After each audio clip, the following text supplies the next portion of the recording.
За та бүхэнд энэ өдрийн мэндийг хүргье. За ойн тухай шинжилсэн найруулга төсөл 21 аймагт Монгол архин даяар хилцүүлэг нь өрнөсөн байгаа. За миний бие одоогор бол Австри улсад амьдарч байгаа. Тэгэхээр энэ хилцүүлгүүдэд оролцох боломж олцоо гарсангүй. За тэгэхээр бол сошиал медиаг ашиглаад дээрэс нь ойн тухай онлайн групптэй бас өөрийнхөө санал үзэл бодлыг илэрхийлээд бичлэг хий гэж бодлоо. За нэлээдгүй саналуудыг өгсөн. За ингээд саналуудаа бол өгсөн байгаа. Тэгээ мэдээч хэрэг өөрийнхөө саналыг тайлбарлан ямар учраас яагаад ийм санал өгөө гэдгээ тайлбарлаа явна. За эхлэе.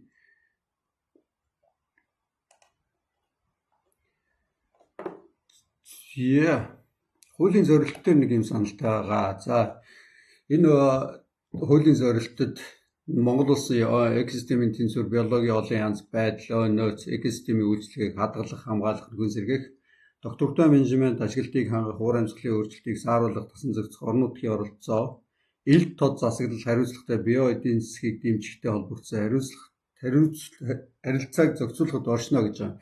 За биологийн олон янз байдлыг бол оруулж өгөх нь зайлшгүй шаардлагатай. За энэ чинь банзрагч гэдэг хүн бол гасах гэдэг үндслээ бас бичсэн байна. За миний хувьд бол биологийн олон янз байдлыг оруулж өгөх нь зайлшгүй шаардлагатай. За ингэснээр ямар үр дүнтэй вэ гэхээр олон улсын төсөл хөтөлбөртэй нийцнэ. За биологийн олон янз байдлын конвенц гэж нүүбийн том конвенц байдаг. Тэгэхээр гадны төсөл хөтөлбөр хариуцлага шалгуурууд нь бодиттой болж ирнэ гэдэг утгаар нь биологийн олон янз байдлыг оруулж өгөх нь зайлшгүй шаардлагатай. Энэ дээр биологийн олон янз байдлыг оруулахаар бангаан гарах эрсдэлтэй. Одоо юу гэдэг биологийн олон янз байдлыг ойн доройтол нь ой гэж үзээд бусад зүйлүүдийг орхитлуулж болохгүй гэдэг ийм саналтай байна. За дараагийнх нь. За нэр томьёон дээр экосистемийн үйлчлэгээ гэдгийг оруулж өгөх нь чухлаа гэж үзэж байна. За үндсэндээ энэ хуулийн төсөл дээр 13 удаа экосистемийн үйлчлэгээ гэж орж ирсэн байгаа. Тэгэхээр экосистемийн үйлчлэгээ нэр томьёонд оруулаад өгчвөл зүгээр юм бол өгсөн саналтай байна. За мэдээч хэрэгтэй зохицуулах, хангамжийн, соёлын дэмжих гэл ингээл үйлчлэгээнүүд байдаг тий. Тэгэхээр энэ бусад гадны улсууд дээр ч гэсэн энэ экосистемийн үйлчлэгээ гэдэг зүйл байдаг учраас энийг оруулаад өгөх нь зүгээр болов гэж бодож байна. За зарим нэг зүйл дээр коммент өгч болохгүй байна. За жишээлбэл ой гэдэг тодорхойлолт дээр коммент өгөх гээд болсонгүй. За ой гэж 5 м болон түүнээс өндөр ургах боломжтой 10-аас дээш хувийн дитмийн бүрхэгцтэй 0.5 гагаас доош талбай модлог ургамал зөмтлөн ургасан ургамал амтан бичил биедэх хөрсүүс агаарын харилцаа үйлчлэх экосистемийг хэлнэ гэж байна. За окей, мэдээж хэрэг талбай бол шаардлагатай. Талбайн шалгуур бол байх шаардлагатай. За өндрийн хувьд бол одоо тэр бүр энэ өндрийн тодорхойлтыг шинжлэх ухааны тоо баримтыг хуульд оруулж өгөх нь хэр нийцтэй байдгийг болоо гэдгээ бас харж үзвэл зүгээр бах гэж бодож байна. За миний хувьд юу нэх гээд байна гэхээр өргөний шалгуурыг тавиад өгчихвэл зүгээр юм болов гэж бодож байна. За танд харуулъя. За үндсэндээ бол өндрийн шалгуур тавьснараа энэ эрсдлийг бол байхгүй болгоно гэж байгаа. За дур мэдээ ой гэж бүртгэх нэг өөрөөр хэлбэл ой биш гэж маргах нэг одоо жишээлбэл 2 км урттай 3 м өргөнтэй юм зурвас байлаа гэж бодъё нэг бол голын иргэн нарийн бүс ч юм уу хамгаалтын зурвас ч юм уу энэ нь хэмжээгээр 0.5 га болчихвол энийг ой гэж үзэх үү. Тэгээд нөгөө ой гэж үзсэн талбай маань экологийн хувьд экосистемийн нөгөө шинжийг бүрдүүлэхгүй гэдэг асуудлууд гарч ирнэ. За нийтлэг энэ өргөний шалгууруулуудыг бол бусад улс орны хуулиудад заагаад өгсөн байдаг. За тэрийг одоо Австрийн жишээлбэл хууль дээр 10 хамгийн багадаа одоо 10 м өргөнтэй гэж заагаад өгсөн байдаг. За энэ дээр бол 1 га гэж бичсэн байна. Манайх бол 0.5 га гэсэн байна. Тэгэхээр 0.5 га би бол үндсэндээ энэ FAO-гийн тодорхойлтыг тэр чигт нь ингээд аваад тавьсан байна л гэж ойн тодорхойлтыг авч үзэж байгаа. За яг болохгүй биш болно. Гэхдээ FAO-гийн тодорхойлтыг би өвдөө бол олон улсын ой статистикийг гаргах, орон харьцуулах ийм үзүүлэлтүүдийг бодж гаргадаг тодорхойлт болов гэж бодож байна. Гэхдээ санал учраас орондоо ахиж хэлэлцээд ямар байх уу байхгүй гэдгээ ярилцаад явах нь зөв байх гэж бодож байна. За доошлие. За энэ дээр ойн баялаг гэж ойн модны нөөц, ойн дагалт баялаг болон экосистемийн үйлчлэгийн нийлбэр гэсэн байна. За би энийг бол ойн нөөц гэдгээр бичих зөв болов гэж бодож байна. За ойн нөөц гэдгийг бол энэ үеийн төсөлтөөр 32 удаа давтагдж орсон ба. За ойн баялаг гэхээр зөвхөн 2 удаа тий. Тэгэхээр ойн нөөц гэж юу хэлээд байна гэхээр ойгоос бүрдэх бүх төрлийн баялаг, нөөц, үүнд нь модлог ургамал, ойн дагалт баялаг, биомасс, биологийн янз байдал, экосистемийн үйлчлэгээ багтана гэж байна. Тэгэхээр ойн баялагынхаа оронд ойн нөөц гэдэг тодорхойлолтоо өгчгөл ойлгомжтой болов гэж бодож байна. За мэдээж хэрэг хууль бол ойлгомжтой, газар дээр хэрэгждэг, орон нутгийн иргэдэд ойлгоход амар хялбар байх зорилготой шүү дээ. Тэгэхээр толгой эргүүлсэн зүйл хийгээд хэрэггүй байх гэж бодож байна. За ойн төрөгчийн шингээлт гэсэн байгаа. За энэнийг бол хөрөнгөл гэж авч үзвэл зүгээр болов гэж бодож байна. Гэж ойн мод, хөрс, ойн биомасс, агаар мандлаас нүүрс төрөгч шингэн авч урт хугацаанд хадгалах үйл явц нөөцийг илэрхийлдэг. Зөвхөн мод нүүрс төрөгчийг шингээхгүй л дээ. Ой гэдэг маань бүх хөлтэй экосистем учраас ингэж бичвэл зүгээр байх гэдэг саналтай байна. За мэдээж ялгарл дээр бас адилхан тий. Доройдол төмөр мод үлтгэл газрын ашиглалтын өөрчлөлт болон бусад хүчин зүйлийн улмасаа хадгалагдсан нүүрс төрөгч буурах эсвэл агаар мандалд ялгарх үйл явцыг илэрхийлнэ гэдэг ийм саналтай байна. За дараагийнх нь нүүрс төрөгчийн кредит гэж бичсэн байгаа. За уур амьсгалын өөрчлөлтийн тухай хууль дээр бол нүүрс төрөгчийг кредит гэж бол байхгүй, карбон кредит гэж байгаа. Тэгэхээр энийг бас бусад хуультайгаа уялдаа холбоотой байлгахын төвд карбон кредит гэж явах нь зүгээр болов гэдэг саналтай байна. За доор ч гэсэн нүүрс төрөгчийн зах зээл гэдэг бичсэн байсан. Тэн дээр бас ялгаа авахгүй. Карбон зах зээл гэж явах нь зүг баха. За зарим нэг зүйл дээр комент орохгүй учраас би давхар Word дээр өөрийнхөө комментуудыг бичээд явж байгаа. Тэгээд тодорхой болоод ирэхээр саналаа өгч болно байх гэж бодож байна. За доошлээ. За ойн нөөцийг ашиглах шударгаас тэгш байдлыг хангахаа гэж байгаа. Энэ дээр нэг ингэ бичвэл зүгээр юм болов уу гэдэг саналтай байна. Экосистемийн үйлчлэгийг ашиглахад хууль дээдлэх шударгаас тэгш байдлыг хадгалах.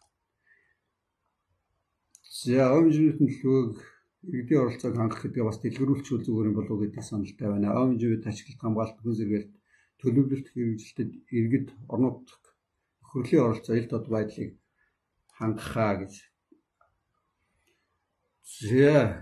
За энэ дээр ойн бүсийн англи дэглэмийг 3 хуваасан байсан. Энэ болж байна. Гэхдээ одоо яг нэрийн ширээ юм аа.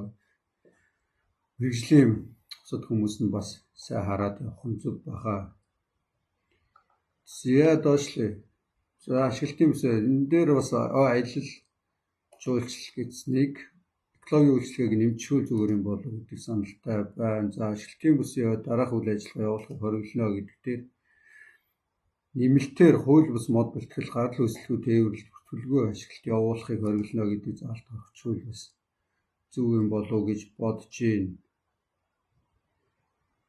За мөн дээрээс нь ойн нөхөн сэргээх чадвах экосистемийн тэнцвэр биологийн орлын янз байдлыг алдагдуулах гэдэг биччихвэл. За байгаль орчин эрсдэлтэй технологи гэдгийг жоохон дэлгэрүүлээ бичсэн зүгээр байх гэж бодож байна. Хөрс, ус, амьдрах орчны доройдол бүрдэл эрсдэл учруулах технологи, арга, химийн бодис хэрэглэхээ гэдэг. Зэ доошлно. За ойн менежментийн төлөвлөгөөн дээр бас үндсэн зарчмыг бас оруулаад өгчмөр байдаг. Бас комент бичиж болдгоо дахиад энд харуулъя. Ойн менежментийн төлөвлөгөө. За ойн доктортой менежментийг хэрэгжүүлэх дараах нийтлэг зарчмыг баримтлана гэдэг энэ хэдэн зарчмуудыг орлоод өгчвөл тодорхой болох юм болов уу гэж бодож байна. Ерөнхийдөө бол менежментийн төлөвлөгөөний зарчим бичих учраас менежментийн төлөвлөгөө ямар байх вэ гэдэг зүйлээ бичиж өгсөн зүгээр байх. Энэ дээр бол одоо ерөнхий зүйлүүдийг бичсэн байгаа учраас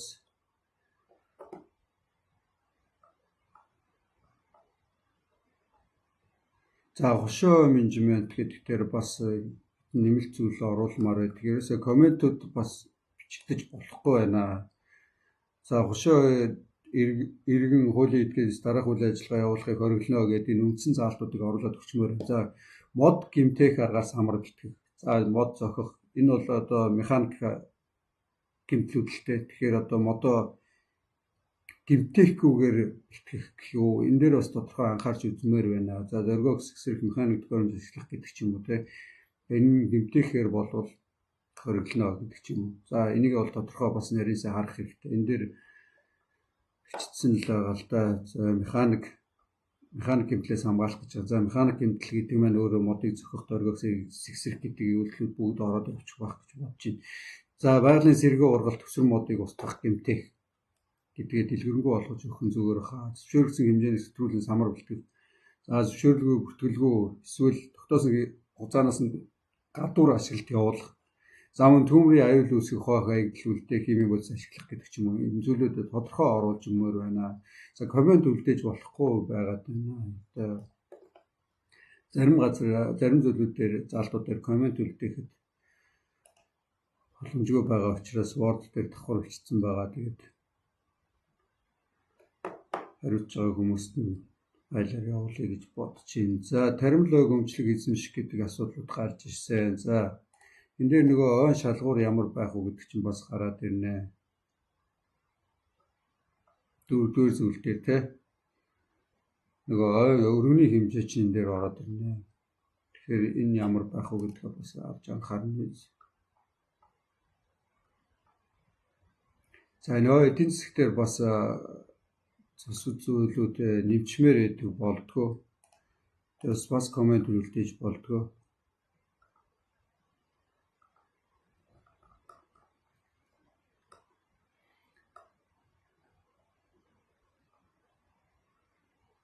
Эдийн засгийн үйлдвэрлэл, за дагалд баялаг ашиглах, мод боловсруулах гэх зарим бус зүйлүүдийг ингээд нэмчмээр байдаг болдгоо. Тэгээ энэ комментууд нь яагаад нэмэгдэхгүй байгааг нь мэдэхгүй байна.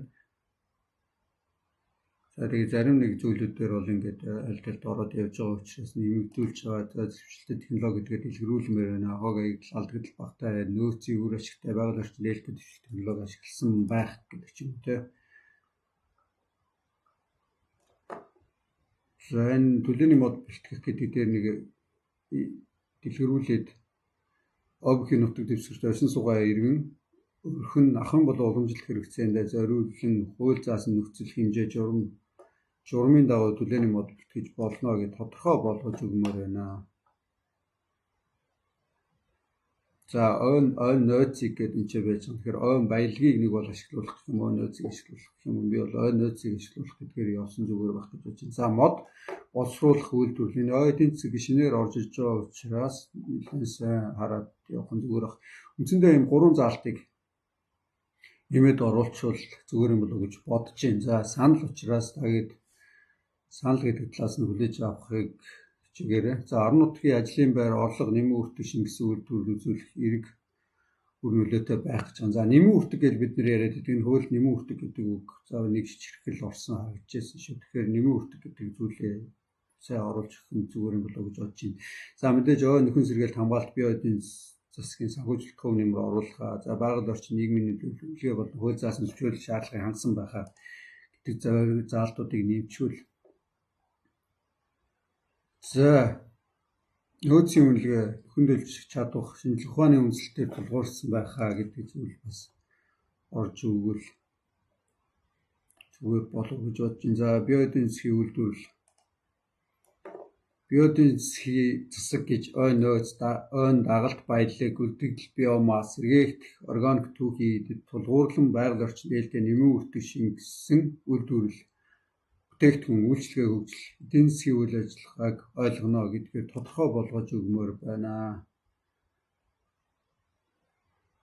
За хойжуулт нөхөн сэргээлт ингээд угаасаа биднэрт байж байгаа зүйлүүд дээр бол болоод явж байгаа зүйлүүд нэмэлт саналууд доогорвол алга дахиж нарийн тодорхой уншаад нэмж хасах зүйл байвал саналаа өгнө. За агро аж ахуй бус улс орнуудад ямар байдгийг хэрэг хөдөө аж ахуйн үйлдвэрлэлд ороо явцдаг. За манайх ой гэдэг орж ирсэн утгаар агро аж ахуй энэ чинь хөдөө аж ахуйн ахын газар хэрэгжинэ гэдгээр хөдөө аж ахуйн хууль дүрм дээр ороо явдаг учраас хоол нь хөдөө аж ахуйн хуулийн дээр байвал зүгээр байсан. Гэхдээ ойн тухай хуулийн дээр оруулсан бол хөдөө аж ахуйн газар зайлшгүй хуулийн дээр очих юм яаж байдгийг гэдгийг харах хэрэгтэй байна.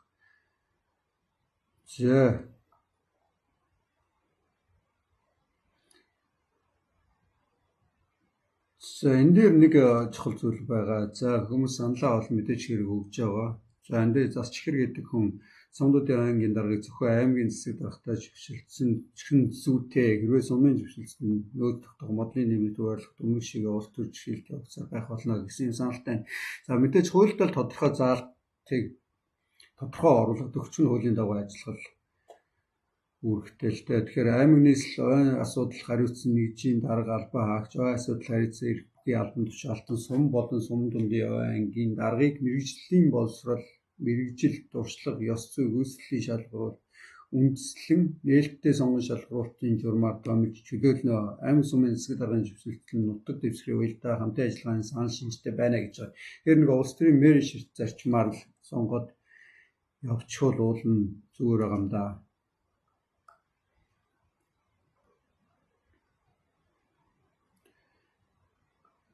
За ингээд эхний ээлжинд ямар ч ийм саналуд байгаа. Ди парламент руу ороод дэлгэрэнгүй саналуудыг үзээд явж болно. Энд бас нэг санал бичсэн байна. За байгаль орчны охирлын нөхөн дэлбэрийг тодорхой хэсгийг ойжуулалт, нөхөн сэргээлт, экосистем сэргийг сан төвлөрүүлж зориултын дагуу зарцуулна гэгээд оруулчвал тодорхой байх юм болов уу гэдэг саналтай байна.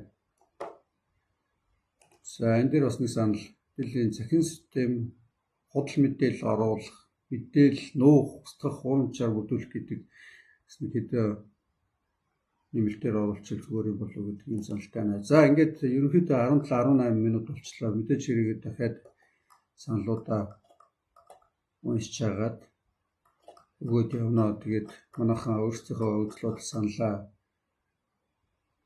илэрхийлээрэй. Тэгээд ди парламент дээр санал асуулга орсон байгаа учраас энэ хугацаанд багтаад өөрсдийнхөө саналыг өгөх нь зүйтэй байх гэж бодож байна. Нэгэнт хууль батлагдаад хэрэгжээд явбал дахин хуулийн нэмэлт өөрчлөлтөд оруулаад байж болохгүй байх гэж бодож байна. Тэгэхээр хууль тогтвортой байх үндсэн зарчмаа баримтлаад явах нь зүй ёсны хэрэг. Тэгэхээр одоо энэ хугацаанд ялангуяа мэргэжлийн хүмүүс өөрсдийнхөө саналыг ди парламентээр өгөөд одоо зарим зүйлүүдээр коммент өгж болохгүй байгаа учраас Word файл хэлбэрээр холбогдох хүмүүст нь явуулаарай гэж хүсье. За